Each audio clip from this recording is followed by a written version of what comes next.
Next gen astro ஆன்மீக அன்பர்கள் அனைவருக்கும் அன்பான வணக்கங்கள்.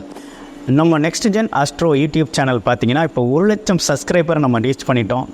நமது சேனலுக்கு தொடர்ச்சியாக நிறைய ஆதரவுகளை கண்டினியூஸாக நீங்கள் தெரிவிச்சுக்கிட்டு வர்றீங்க. அந்த வகையில் நம்ம சப்ஸ்கிரைபர் பார்த்திங்கன்னா இப்போ 1,00,000 தாண்டி நமக்கு போயிருக்கு. அந்த வகையில் பேராதரவை தெரிவிச்சுக்கிட்டு வர்ற அனைவருக்கும் இந்த பாலசுப்ரமணியர் அருளால் நன்றியும் வாழ்த்துக்களும்.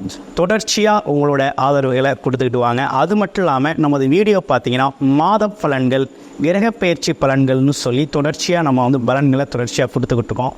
பொது பலனாக நம்ம பார்த்திங்கன்னா மாதம் பார்த்திங்கன்னா கோச்சார பலன்கள் எப்படி இருக்குது அப்படிங்கிற விஷயத்தையும் உங்களுக்கு கொடுத்துக்கிட்டு இருக்கோம். அந்த வகையில் பார்த்திங்க அப்படின்னா கமெண்ட்ஸ் எல்லாம் பார்த்திங்கன்னா சில பேருக்கு நடக்குது, சில பேருக்கு நடக்கலை அப்படிங்கிறது மாதிரி கமெண்ட்ஸ்லாம் நம்ம கொடுத்துக்கிட்டு வர்றீங்க.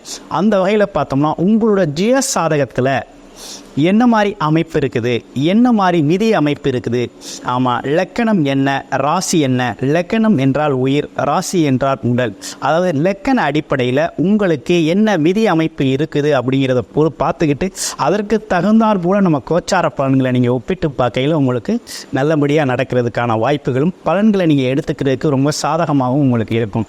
அது மட்டும் இல்லைங்க, உங்களோட முழுமை பலன் அப்படிங்கிறது பார்த்திங்கன்னா உங்களோட சொந்த ஜாதகம் தான். சொந்த ஜாதகத்தில் எப்படி இருக்குங்கிறது தான் ரொம்ப முக்கியம். அதை பார்த்துக்கணும் அப்படின்னாக்க கன்சல்டேஷன் பண்ணிக்கங்க. திரும்ப அதை பற்றி அதோட என்ன தசாபுத்தி அமைப்புகள் ஓடுது அப்படிங்கிறதையும் நீங்கள் பார்த்துக்கிட்டீங்க அப்படின்னா உங்களோட பார்த்துக்கிட்டு நம்ம கோச்சார பலன்களோட பார்க்கையில் என்ன செய்யலாம் என்ன செய்யக்கூடாது அப்படிங்கிற ஒரு அமைப்பு உங்களுக்கு தெரிய வரும். நிறைய பேர் நமக்கு நம்ம சேனல் மூலமாக ஜாதகங்களை அனுப்பியிருக்கீங்க. அதே நேரத்தில் திருக்கணித முறைப்படி ஜாதகங்கள் எழுதவும் கொடுத்துருக்கீங்க. அனைவருக்கும் நமது பாலசுப்ரமணியர் அருளால் மனமார்ந்த நன்றியும் வாழ்த்துக்களும். இப்போ நம்ம தொடர்ச்சியாக ஆனி மாத பலன் எப்படி இருக்க போகுது அப்படிங்கிறத, ஒவ்வொரு ராசிக்கும் கிரக நிலைகள் எப்படி இருக்குது அப்படிங்கிறதையும் பலன்கள் எப்படி இருக்குது அப்படிங்கிறதையும் நம்ம தொடர்ச்சியாக பார்க்கலாம். கடகராசி அன்பர்களுக்கு இந்த ஆனி மாதம் எப்படி இருக்க போகுது அப்படிங்கிறத ரொம்ப டீட்டெயிலாகவும் விரிவாகவும் நட்சத்திர பலன்களோடு நம்ம பார்க்க போகிறோம். அந்த வகையில் கடகராசி அப்படின்னு எடுத்துக்கிட்டோம்னா காலச்சக்கரத்தின் 4வது ராசி தான் கடகராசி. கடகராசியை பொறுத்தவரை 3 நட்சத்திரங்கள் அதில் இருக்குது. கடகராசியோட அதிபதி அப்படின்னு எடுத்துக்கிட்டோம்னா சந்திரன். அந்த வகையில் பார்த்தோம்னா கடகராசி புனர்பூசம், பூசம், ஆயில்யம் அப்படிங்கிற 3 நட்சத்திரங்கள் கடகராசியில் இருக்குது. அப்போ இந்த நட்சத்திரத்திற்கு இந்த மாதம் ஒவ்வொரு நட்சத்திரத்திற்கும் எப்படி இருக்கும் அப்படிங்கிறதையும் உங்களுக்கு பொதுவான கோச்சார பலன்கள் என்னங்கிறதையும் நம்ம பார்க்க போகிறோம். இப்போ நிறைய நமக்கு கமெண்ட்ஸ் வருது.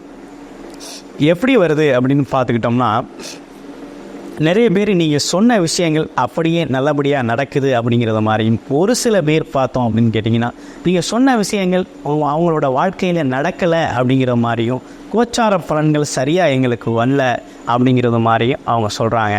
அப்போ நடக்கலை அப்படின்னு எடுத்துக்கிட்டோம் அப்படின்னு பார்த்தீங்கன்னாக்க உங்களுக்கு என்ன தசாபுத்தி நடக்குது, உங்கள் ஜாதக அமைப்பு என்ன, லக்கணம் என்ன, உயிர் என்ன, உடல் என்ன அப்படிங்கிற விஷயத்தை தெரிஞ்சுக்கணும். அப்போ அந்த வகையில் தெரிஞ்சுக்கிட்டு என்ன தசாபுத்தி அமைப்பு, இப்போ என்ன செய்யலாம் செய்யக்கூடாது அப்படிங்கிறத பார்த்துக்கிட்டிங்கன்னா தான் இந்த கோச்சார பலன்களோட நீங்கள் ஒப்பிட்டு நீங்கள் எடுத்துக்க முடியும். அது இல்லாமல் பொதுவாக நடக்கலை அப்படின்னு எடுத்துக்கிட்டோம்னா உங்கள் ஜாதகத்தில் உங்களுக்கு சாதகமான நல்ல தசாபுத்தி அமைப்பு உங்களுக்கு இல்லை, ஏதோ ஒரு வகையில் உங்கள் ஜாதகம் பாதிக்கப்பட்டிருக்கு அப்படிங்கிறது தான் அமைப்பு. அப்போ உங்கள் ஜாதகத்தை நீங்கள் எடுத்து பார்த்துக்கிறது அப்படிங்கிறது இந்த காலகட்டத்தில் ரொம்ப நல்லது.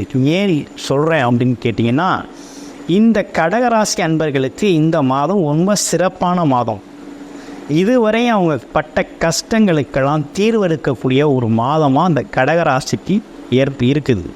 கடகராசி பார்த்தோம்னா ஏற்கனவே அஷ்டமச்சனி பாதிப்பு அப்படிங்கிறது உங்களுக்கு இருந்து வந்தது. அஷ்டமச்சனி பாதிப்பிலிருந்து ரொம்ப பாடுபட்டவங்க நம்ம கடகராசி அன்பர்கள். தொழில், வேலை, குடும்ப உறவுகளில் சிக்கல், மனஸ்தாபங்கள், ஆமாம் கணவர் சொல்வதை மனைவி கேட்கறதில்ல, மனைவி சொல்கிறத கணவங்க கேட்கறதில்ல. அது இல்லாமல் பார்த்திங்கன்னா மாமனார் மாமியார் பிரச்சனை, சொந்த பந்தங்களில் பிரச்சனை, யாரும் மதிக்கிறதில்ல. ஆமாம் அப்படியே மதித்தாலும் அவங்களால ஏமாற்றப்படுறது, இப்படிப்பட்ட விஷயங்கள்லாம் அவங்க வாழ்க்கையில் நடந்து வந்தது அப்படிங்கிறது இந்த காலகட்டத்தில் உண்டு. எந்த இடத்துலையும் ஒரு சரியான மரியாதை இல்லை, வேலை இடத்துலையும் மரியாதை இல்லை அப்படிங்கிற ஒரு அமைப்பெல்லாம் உண்டு. இந்த காலகட்டத்தை பொறுத்த வகையில் உங்களுக்கு எப்படி இதை சரி செஞ்சுக்கணும் அப்படின்னு கேட்டிங்கன்னா, இந்த வர்ற ஆணி 15ஆம் தேதி பார்த்தோம் அப்படின்னா என்ன நடந்திருக்கு அப்படின்னு கேட்டிங்கனாக்க, உங்களுக்கு 8க்குடையவர் வக்ரம் ஆயிட்டார். அப்போ 8க்குடையவர் வக்ரவம் ஆயிட்டார்.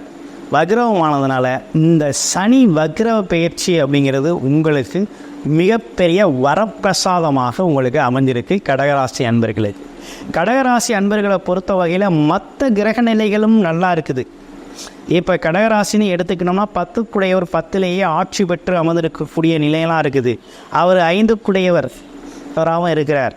அப்போ தொழில் வேலை வாய்ப்புகள்லாம் ஏகப்பட்ட வேலை தொழில் வாய்ப்புகள் அவங்களுக்கு வரக்கூடிய ஒரு அமைப்பு அப்படிங்கிறது நல்லா இருக்குது. வீடு கட்டுறவங்க வீடு கட்டலாம். அதே நேரத்தில் 11 குரு பகவான் பார்த்திங்கன்னா எல்லாத்தையும் கொடுக்க தயாராகிட்டார். ஆமாம், லாபங்களை கொடுக்குற அமைப்பு அப்படிங்கிறது ஏற்பட்டிருக்குது. அப்போ தனலாபம் பட்ட கஷ்டத்துக்கு பலன் அப்படிங்கிற விஷயமெல்லாம் கிடச்சிருச்சு. ஆனால் இருந்தாலும் ஒரு தடை இருந்துக்கிட்டு இருந்துச்சு. சனி பகவானால் 8ல் இருக்க அஷ்டமச்சனியால் தடை இருந்துச்சு அப்படிங்கிறது தான் உண்மை. அந்த தடை இப்போ விலகிருச்சு. எப்படி விலகிருச்சு அப்படின்னு பார்த்தீங்கன்னா, அவங்களுக்கு தடையை கொடுத்தவர் அஷ்டமம் அவர் என்ன ஆயிட்டார் அப்படின்னு கேட்டிங்கன்னா வக்ரம் ஆயிட்டார். அப்போ என்ன நடக்குதுன்னா, இந்த காலகட்டத்தில் உங்களுக்கு அவரால் இருந்த பாதிப்புகள் முழுமையாக கொஞ்சம் விடுதலை அடைய போகுது. இது எவ்வளோ நாளைக்கு இருக்குது அப்படிங்கிறத பார்த்தோம் அப்படின்னா 4.5 மாதம் இருக்குது. அப்போ 4.5 மாதத்துக்கு இவரோட பாதிப்பு அப்படிங்கிறது உங்களுக்கு இருக்காது. அப்போ இந்த காலகட்டத்தில் நீங்கள் நினச்சதை செய்யலாம். அதே நேரத்தில் தொழிலில், வருமானத்தில், குடும்பத்தில் எல்லாத்துலேயுமே எதுலெல்லாம் உங்களுக்கு சங்கடங்கள் இருந்து வந்தது, எதெல்லாம் உங்களால் சாதிக்க முடியலை, என்னெல்லாம் செய்ய முடியல, என்ன திட்டம் வச்சுருந்தீங்க அப்படிங்கிற விஷயத்தெல்லாம் அனைத்தையும் ஒரு லிஸ்ட்டு போட்டு எழுதி இந்த காலகட்டத்தில் சாதிச்சுக்கலாம். அனைத்தையும் நீங்கள் சாதிச்சுக்கலாம். உங்களுக்கு இந்த காலகட்டம் நல்ல அருமையான காலகட்டம். குரு பகவான் பார்த்தீங்கன்னா உங்களுக்கு ஒரு அருமையான இடத்துல இருந்து அருள்வளிக்கிறார் லாபஸ்தானத்தில். அடுத்து உங்களுக்கு இடைஞ்சலை கொடுத்துக்கிட்டு இருந்த சனி பகவானும் பார்த்தீங்கன்னா அவரும் தன்னுடைய இயல்பு நிலைக்கு ஆயிட்டார். கெடுதலை செய்யக்கூடியவர் நல்லது செய்யக்கூடியவராக மாறிட்டார் அப்படின்னு எடுத்துக்கங்க. அப்போ இனிமேல் உங்களுக்கு நல்ல விஷயங்கள் நிறைய கிடைக்கக்கூடிய ஒரு நல்ல அமைப்பு அப்படிங்கிறது ஏற்பட்டிருக்குது.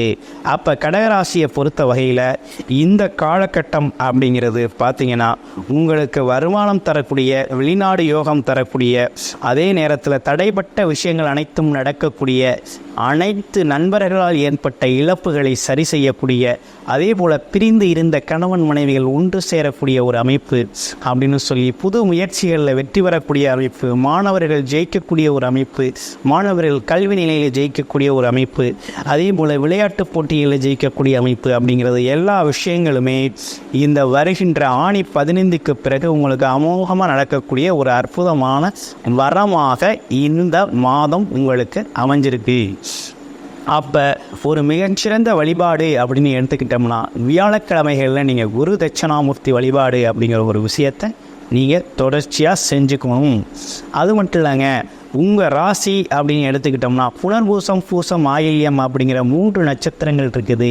அப்போ புனர்பூசம் நட்சத்திரத்துக்கு என்ன மாதிரி பலன்கள் இருக்கும் அப்படின்னு பார்த்தோம்னா ஒரு லாபகரமான அமைப்பு தான் இருக்குது. திடீர் திருமணங்கள் நடக்கக்கூடிய ஒரு அமைப்பு அப்படிங்கிறது புனர்பூச நட்சத்திரத்துக்கு இருக்குது. அது மட்டும் இல்லைங்க, அவங்களுக்கு பார்த்தீங்கன்னாக்க நினைச்ச காரியங்கள், ஆசைப்பட்ட விஷயங்களை அடைய முடியாமல் வருத்தப்பட்டு இருந்தீங்க இல்லையா, இந்த காலகட்டத்தில் திடீர்னு நிறைவேறக்கூடிய ஒரு தன்மை அப்படிங்கிறது இருக்குது. எதிர்பாராத லாபங்கள் கிடைக்கக்கூடிய அமைப்பு, அதே போல் இடம் வாங்கக்கூடிய அமைப்பு, பூமி வாங்கக்கூடிய அமைப்பு, தங்கம் வாங்கக்கூடிய அமைப்பு அப்படின்னு சொல்லி பொன் பொருளாதாரத்தை உயர்த்தக்கூடிய அமைப்பாக ஏற்பட்டிருக்கு. பூச நட்சத்திரத்துக்கு ஏற்பட்டிருக்கு. பூச நட்சத்திரத்தை பொறுத்தவரை ஏகப்பட்ட தடை தாமதம், எதையுமே செய்ய முடியல அப்படின்னு கண்ணீர் விட்டவர்கள்லாம் இந்த காலகட்டத்தில் எதற்காக ஏங்கி கண்ணீர் விட்டீங்களோ அதையே உங்கள் காலடிக்கு வரக்கூடிய ஒரு அற்புதமான மாற்றம் ஏற்பட்டிருக்கு. அப்போ உங்களை நிராகரித்தவர்கள் உங்களை அங்கீகாரம் செய்வாங்க. அதே போல் உங்களுக்கு கிடைக்க வேண்டிய பாக்கியங்கள் அனைத்தும் கிடைக்கும். அப்போ எடுத்த முயற்சிகள் வெற்றி தரும். வேலைவாய்ப்பு கிடைக்கும். கணவன் மனைவியில் இருந்து வந்த சிக்கல் பிரிவினைகள் தீரும். அதே மாதிரி குடும்ப உறவுகளில் இருந்து வந்த மரியாதை குறைவுகள்லாம் பார்த்தீங்கன்னா சரியாகும். அப்போ கிடைக்க வேண்டிய அனைத்தும் கிடைக்கக்கூடிய ஒரு நல்ல காலகட்டமாக அமைஞ்சிருக்கு.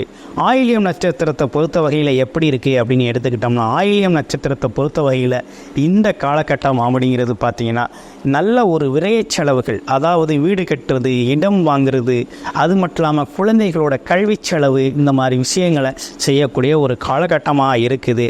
அது மட்டும் இல்லைங்க, இன்னமும் கூடுதலாக எடுத்துக்கிட்டோம்னா புது முதலீடுகள் செய்கிறது அப்படிங்கிற விஷயங்களும் அவங்களுக்கு உண்டு. அப்போ படிப்பு அப்படின்னு எடுத்துக்கிட்டோம்னா குழந்தைகள் இந்த காலகட்டத்தில் ஒரு சரியான படிப்பை தேர்வு செய்கிறதுக்கும் வெளிநாடு சென்று படிப்பதற்கு உரிய அமைப்பு அப்படிங்கிறதெல்லாம் நல்லா ஏற்பட்டிருக்குது. அப்போ இந்த காலகட்டம் அப்படிங்கிறது கடகராசி அன்பர்களுக்கு மிகவும் உகந்த காலகட்டமாக, ரொம்ப நல்ல காலகட்டமாக, வாழ்க்கையில் முன்னேற்றம் அடையக்கூடிய ஒரு சிறப்பான காலகட்டமாக இந்த காலகட்டம் அவர்களுக்கு அமைஞ்சிருக்கு. உங்களோட ஜெயசாதகம் எப்படி இருக்குது அப்படின்னு தசாபத்தி அடிப்படையில் தெரிஞ்சுக்கணும் அப்படின்னா கீழே உள்ள டிஸ்பிளேல தெரிகிற நம்பருக்கு கால் பண்ணி அப்பாயின்மெண்ட் ஃபிக்ஸ் பண்ணிக்கிட்டு உங்களோட ஜெயசாதகத்துக்கு அடுத்து வரக்கூடிய பேச்சுகளால் என்னென்ன விதமான மாற்றங்கள் உங்களோட தசாபத்தி அடிப்படையில் இருக்கும் அப்படிங்கிறத நீங்கள் தாராளமாக தெரிந்து கொள்ளலாம். அனைத்து கடகராசி அன்பர்களுக்கும் நன்றியும் வாழ்த்துக்களும்.